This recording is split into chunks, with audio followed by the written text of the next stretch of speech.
चाहे आप हाउसवाइफ हो या वर्किंग वुमेन, निवेश करने की समझ सारी महिलाओं को होती है। गृह लक्ष्मी के साथ साथ स्मार्ट इन्वेस्टर बनने के जब सारे गुण है तो देर किस बात की। योर मनी में आज हम महिलाओं को दे रहे हैं सुपर 10 निवेश टिप्स, और ये टिप्स इसीलिए भी खास है क्योंकि ये लीक से हटकर आइडियाज है। नमस्कार, मैं हूं कविता थपलियाल और योर मनी में आज महिलाओं के लिए 10 नायाब निवेश मंत्र हम आपको देंगे जो बनाएंगे उन्हें सुपर स्मार्ट इन्वेस्टर। साथ ही आपको बताएंगे कि कैसे महिलाएं ले सकती है insurance married women property act के जरिए, और जोखिम लेने की है क्षमता तो महिलाओं को कहां करना चाहिए निवेश ताकि उन्हें मिल सके तगड़ी कमाई। इसके भी नुस्खे देंगे शो में आगे।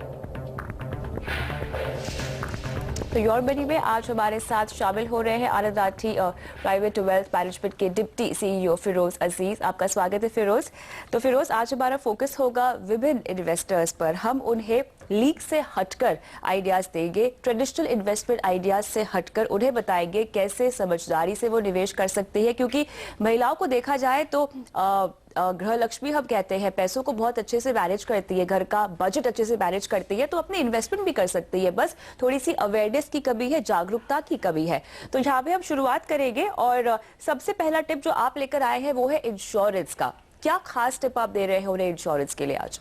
देखिए, इंश्योरेंस के लिए जैसे आपने भी टीज किया, तो MWPA married women property act में हर इंश्योरेंस पॉलिसी को इस एक्ट के जरिए खरीदा जाए तो ये पैसे जिसने इंश्योरेंस खरीदा है और MWPA के द्वारा खरीदा है तो वो उसको एक्सेस नहीं कर सकता। तो ये सिर्फ उनकी सेफ्टी के लिए होता है। अगर कोई लायबिलिटी भी अगर आती है तो वो ये पैसे, ये इंश्योरेंस पॉलिसी अटैच नहीं हो सकती। तो MWPA की खासियत ये है कि जो भी इंश्योरेंस पॉलिसी उसके अंडर होती है उस पर कोई क्लेम ले नहीं कर सकता, कोई भी लायबिलिटी उस पर नहीं आ सकती। तो हर वुमन डिपेंडेंट को अगर उनके स्पाउस वर्किंग मेंबर हैं और वो ना हो तो MWPA के द्वारा एक इंश्योरेंस पॉलिसी जो अपनी एक्सपेंसेस को टेक केयर कर सके, आपके बच्चों की एक्सपेंसेस को टेक केयर कर सके, उतनी MWPA के द्वारा एक इंश्योरेंस पॉलिसी खरीदने में समझदारी। या मुझे आपसे ये पूछना है कि ये इसके तहत हमें पॉलिसी लेने की जो प्रक्रिया है वो क्या अलग होती है? क्या हम आम पॉलिसी भी ले सकते हैं?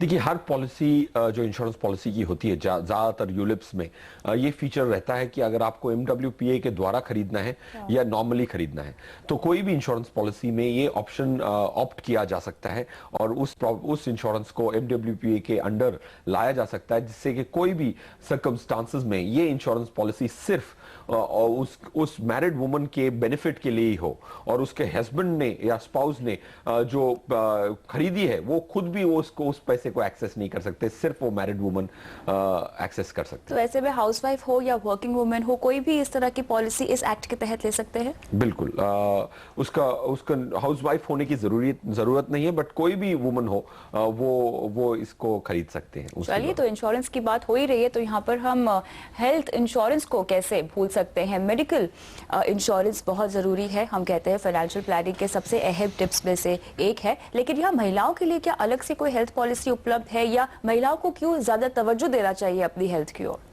देखिए, हेल्थ हर इंसान के लिए बहुत इंपॉर्टेंट होती है। महिलाओं की जो हेल्थ रिक्वायरमेंट्स होती हैं थोड़ी डिफरेंट होती हैं मेल हेल्थ के मुकाबले। डेफिनेटली एक 2-4 इंश्योरेंस पॉलिसीज ऐसी होती हैं जिसमें जो प्रेगनेंसी की कवर्स, थोड़ा फॉर एग्जांपल एक मेडिकल केयर जो एक लेडी को चाहिए होता है वो स्पेशली जो आदमी को नहीं चाहिए होता है, post pregnancy and pre pregnancy care. तो काफी इंश्योरेंस पॉलिसीज ऐसी होती हैं जिसमें ये थोड़ा ज्यादा फ्रेंडली होता है। तो हेल्थ इंश्योरेंस बहुत इंपॉर्टेंट है बिकॉज रेकरिंग मेडिकल एक्सपेंस तो हर इंसान के लिए होती है, but for a woman there are specific policies like you said. तो यहाँ पर आपको अपने लिए हेल्थ कवर भी लेना चाहिए, खासतौर से प्रेगनेंसी को लेके कवर्स जो उपलब्ध है उस पर तवज्जो देनी चाहिए ज्यादा। आगे बढ़ते हैं, और जैसा कि हम हमेशा कहते हैं कि आपको अपना लिक्विड फंड हमेशा तैयार रखना चाहिए। ये भी फाइनेंशियल प्लानिंग का एक सबसे अहम रूल है, उसमें से एक रूल है एक्चुअली। लेकिन यहाँ पर महिलाओं के लिए लिक्विड फंड जो कामकाजी है वो तो कर सकती है, जो हाउस वाइफ है वो कैसे लिक्विड फंड बनाए? देखिए लिक्विड फंड तो डेफिनेटली लिक्विड फंड जो उनकी सेविंग्स होती है, ज्यादातर ये देखा गया है डीमोनेटाइजेशन के पहले कि जो लेडीज होती हैं, हाउसवाइफ्स होती हैं, वो सेव करती हैं तो कैश के तौर पे सेव करती हैं और अपने घर में कैश रखती हैं, उस पर ब्याज नहीं कमाती। तो उसके लिए उनका सबसे बड़ा प्रॉब्लम ये होता है कि उनको बैंक जाना और लॉजिस्टिकली निकालना अपने पैसे एक्सेस करने में दिक्कत होती है, इसीलिए वो कैश में रखती हैं और वो अपनी रिटर्न को फोरगो करती हैं सालों तक। तो आज की डेट में टेक्नोलॉजी की इंप्रूवमेंट्स की वजह से, फॉर एग्जांपल रिलायंस ने एक लिक्विड फंड निकाला है जो अपने फोन से, अपने बैंक अकाउंट से आप इन्वेस्ट कर सकते हैं और वापस एक क्लिक में वापस ला सकते हैं, और उस लिक्विड फंड से आप सीधे शॉपिंग भी कर सकते हैं और आपको उसको बैंक अकाउंट में लाने की जरूरत नहीं पड़ेगी। और उसकी एक लिमिट होती है, आई थिंक वो लिमिट 1 लाख रुपए की लिमिट रखी है उन्होंने दिन की।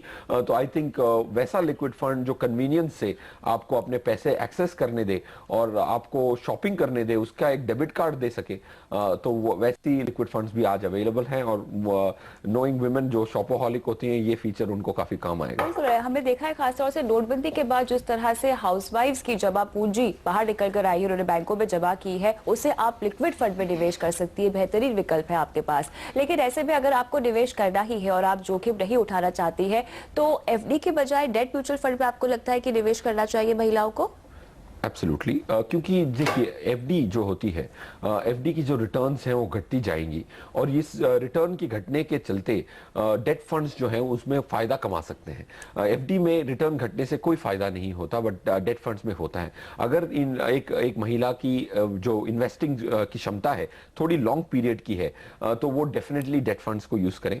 और जनरली हाउस वाइफ्स tax bracket, lower tax brackets में आती हैं, तो उनको 3 साल की वो वेट करने की, लॉन्ग टर्म कैपिटल गेन की वेट भी नहीं करनी पड़ेगी। तो डेट फंड्स कैटेगरी में डायनामिक बॉन्ड फंड्स एक अच्छी कैटेगरी होंगे, स्पेशली फॉर वुमेन, बिकॉज वो डायनामिकली प्रोफेशनल मैनेज करेगा और उनको अपने खुद से रिसर्च करके अंदर बाहर अपने पैसे नहीं करने पड़ेंगे। लेकिन यहाँ पे अगर आपको म्यूचुअल फंड में भरोसा नहीं है, तो हम आपको पीपीएफ पे निवेश करने का भी विकल्प दे रहे हैं। तो साल में एक बार जमा पूंजी जो हाउसवाइफ इकट्ठा करती हैं, इन पर ज्यादा फोकस पे करना चाहूंगी, क्योंकि इन्हें जागरूकता नहीं है, इनको जानकारी नहीं होती अपने निवेश विकल्पों को लेकर।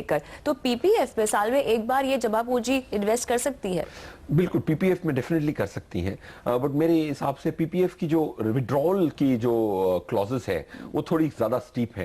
अगर वो रिटायरमेंट के तौर पे अगर उन्हें अपने पति के पैसे पे निर्भर नहीं रहना है, खुद का कोई कॉर्पस खड़ा करना है, तो कर सकती हैं। पीपीएफ का बेहतरीन विकल्प है। पीपीएफ रिटायरमेंट कॉर्पस के लिए मेरे हिसाब से इतना अच्छा विकल्प नहीं है, क्योंकि रिटायरमेंट एक लॉन्ग टर्म गोल होता है और पीपीएफ आपको इक्विटी में निवेश करने की जरा भी ये नहीं देता है।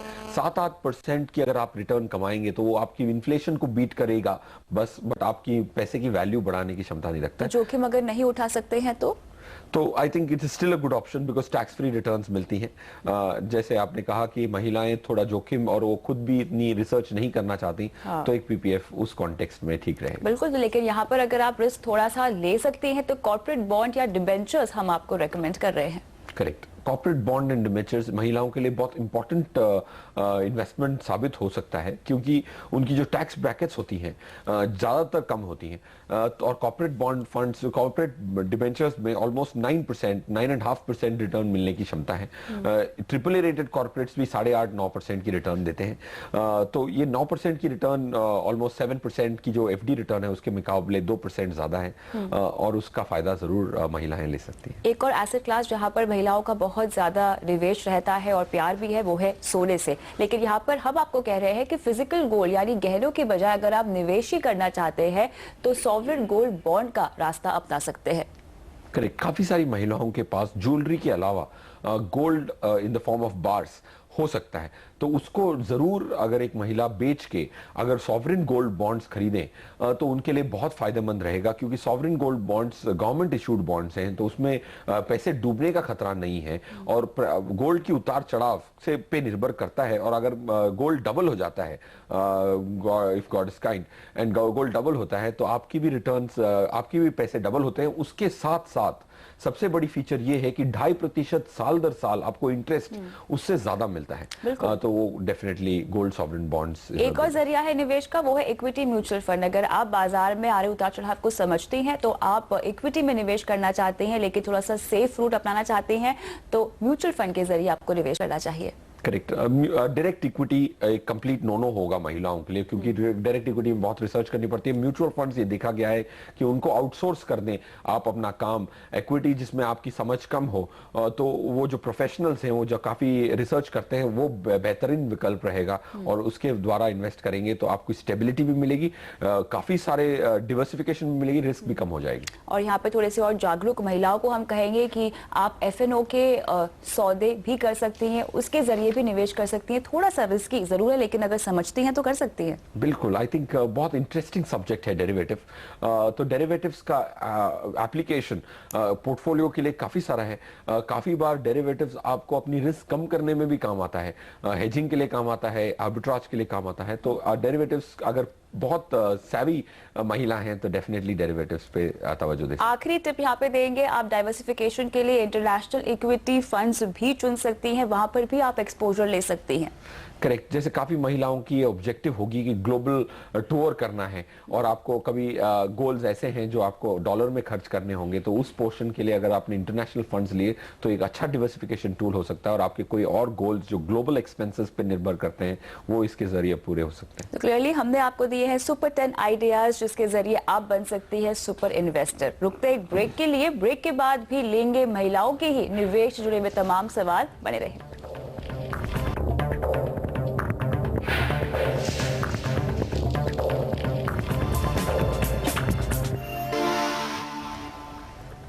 और बड़ी में आज हमारा फोकस है विमेन फाइनेंशियल प्लानिंग पे। हम उन्हें बना रहे हैं स्मार्ट इन्वेस्टर्स और अब हम देंगे महिलाओं के ही सवालों के जवाब। हमारी पहली दर्शक पिंकी राय हमारे साथ फोन लाइन पर है। नमस्कार पिंकी जी, कैसी हैं आप, कहाँ से बोल रही हैं? मैं पुणे से बोल रही हूँ। आप कैसे? मैं बिल्कुल ठीक हूँ। बताइए आपने अपनी फाइनेंशियल प्लानिंग अब तक कैसे की है? Well, it has been going good for now. एक 2.5-3 साल पहले you had suggested मैंने ओके, आप 2.5-3 साल से निवेश कर रही हैं पिंकी ऑलरेडी? Yes, 2.5-3 साल से तो I'm there. ठीक है, मुझे बताइए आपने कौन कौन से फंड में निवेश किया है? आपके पास फंड के नाम मौजूद है? दो थी, ICICI Prudential की थी. I won't be able to recall the name exact, but then it is getting mature with years. So amount out of the total amount that I'm getting, 5 lakh मुझे इन्वेस्ट करना है because it is getting for junior profit, and approximately 15 lakhs is what I'm looking forward for. आपको 5 लाख रुपए मिलने वाले हैं इस निवेश से जो आपने 3 साल पहले किया था? Right. ओके, और उसे आपको निवेश करना है 15 लाख के लिए। I know, yeah, it's a good amount, but yes, that's the goal. और कितना टाइम होगा आपके पास 15 लाख इकट्ठा करने के लिए? Anywhere between 19-20, so say 4 years तक.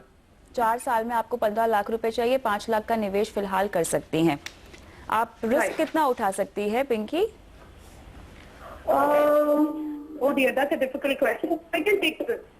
क्योंकि अगर हम आपको इक्विटी म्यूचुअल फंड का रास्ता अपनाएं, क्योंकि देखिए 4 साल का समय है आपके पास, 15 लाख की राशि आपको निवेश करनी है यहाँ पर, आपको चाहिए जिसके लिए आप 5 लाख का निवेश कर रही है, तो अगर इक्विटी का रास्ता अपनाएं तो आपको कोई आपत्ति तो नहीं होगी उससे?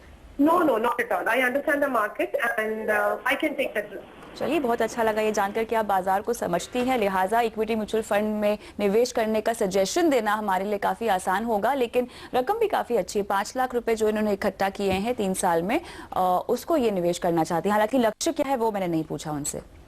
करेक्ट। इन्होंने अभी एक नंबर ऑब्जेक्टिव रखा है 15 लाख का, उसका एक्सपेंस का उन्होंने शायद गोल सोचा होगा, उनसे हमने पता नहीं किया। बट आई थिंक अगर 5 लाख को 15 लाख रुपए अगर 4 साल में बनाने हैं तो उसकी रिटर्न ऑलमोस्ट अबाउट 30% की निकलती है। वो थोड़ी ज्यादा एक्सपेक्टेशन है, 30% की रिटर्न्स आना एक्सपेक्ट करना मुनासिब नहीं होगा।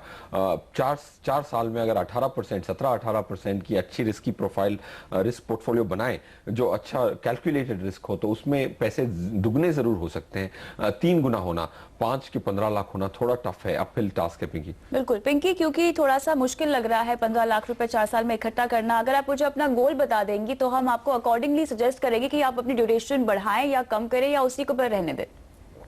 So goal in terms of as I said, it's 15 lakhs. So you want to know कि इसका करूंगी क्या मैं?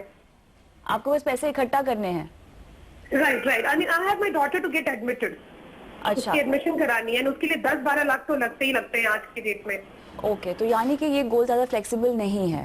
करेक्ट।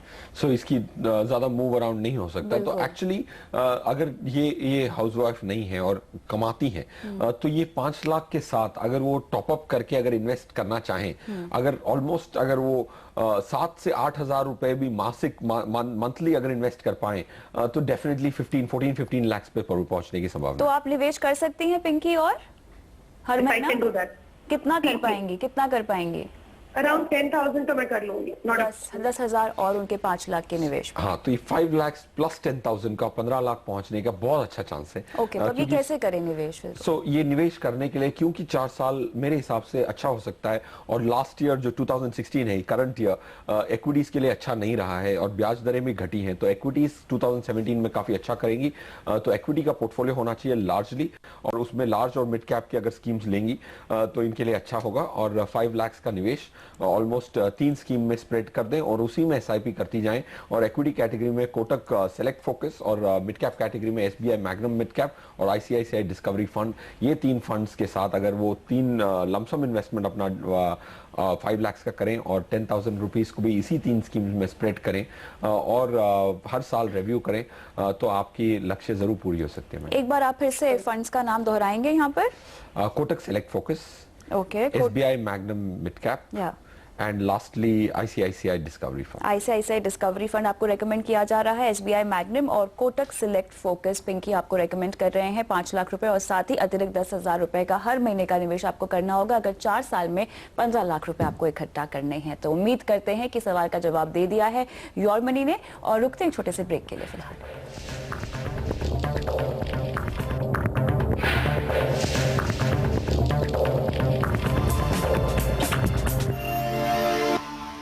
योर मनी पे आगे बढ़ते हैं। अगली दर्शक साक्षी शर्मा हमारे साथ फोन लाइन पर है। नमस्कार साक्षी जी, कैसी हैं आप?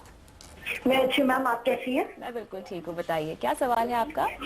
मैम मेरे 2 सवाल हैं। ओके, मेरा पहला सवाल है, मेरा टैक्स ब्रैकेट 10% का है और मैंने ऑलरेडी पीपीएफ में इन्वेस्टमेंट किया है। मैं 2013 से कर रही हूँ, so it's been 3 years already. Okay, तो मैं एक सेकंड ऑप्शन ढूंढ रही हूँ कि ऐसा कौन सा बेस्ट ऑप्शन हो सकता है अपार्ट फ्रॉम पीपीएफ जिसमें मैं टैक्स सेविंग के लिए इन्वेस्टमेंट कर सकती हूँ। ठीक है साक्षी, दूसरा सवाल?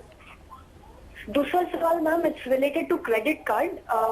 मैंने कभी भी कोई लोन्स नहीं लिए हैं, मेरा कोई चेक बाउंस नहीं हुआ है जी। और मैंने इसके पहले कभी क्रेडिट कार्ड यूज भी नहीं किया है। जी। बट लास्ट मंथ मैंने क्रेडिट कार्ड के लिए अप्लाई किया था एंड दे रिजेक्टेड इट स्टेटिंग कि मेरा सिविल रिपोर्ट का कुछ इश्यूज है एंड माइट बी पॉसिबल कि सिविल स्कोर ठीक है, आपका सवाल मैं समझ गई हूँ साक्षी। जल्दी से बैंक का नाम बताएंगे आप? City bank. चलिए फिरोज, यहाँ पे समय कम है और 2 सवाल है साक्षी के। सबसे पहले हम सिबिल स्कोर, क्योंकि इनकी क्रेडिट हिस्ट्री ही नहीं है तो इन्हें मना कर दिया गया है क्रेडिट कार्ड देने से सिटी बैंक की तरफ से। क्या ऐसा किया जा सकता है किसी भी बैंक की तरफ से? डेफिनेटली किया जा सकता है, क्योंकि क्रेडिट हिस्ट्री एक इंपॉर्टेंट एलिमेंट होता है। तो पहली बार अगर आपकी सिविल स्कोर्स ना हो, आपने लोन नहीं लिया है, क्रेडिट कार्ड भी नहीं लिया है, तो ये प्रॉब्लम जरूर आने की संभावना है। बट आई थिंक जो सैलरी अकाउंट है आपका जिस बैंक में, अगर आपने अपनी एम्प्लॉयर से एक लेटर लिया और वो सैलरी अकाउंट के बैंक के पास स्पेसिफिकली गई और उनको ये इंडिकेट किया कि मेरा सिविल स्कोर नहीं है, तो it's a good start point. वो आपको खुद से ही प्रोएक्टिवली कहना पड़ेगा कि आपकी सिविल स्कोर्स नहीं है, वरना वो अगर चेक करेंगे तो उनको पता लगेगा कि कुछ सिविल स्कोर में गड़बड़ है। यानी विकल्प है, दूसरे बैंकों के पास ये जा सकती हैं। बिल्कुल। और इनका दूसरा सवाल है निवेश का। ये टैक्स बचाने के लिए निवेश करना चाहती है, 10% के टैक्स ब्रैकेट पे आती है। तो ये 10% के टैक्स ब्रैकेट में आती हैं, तो मेरे हिसाब से इन्होंने पीपीएफ की लिमिट्स यूज कर रखी है।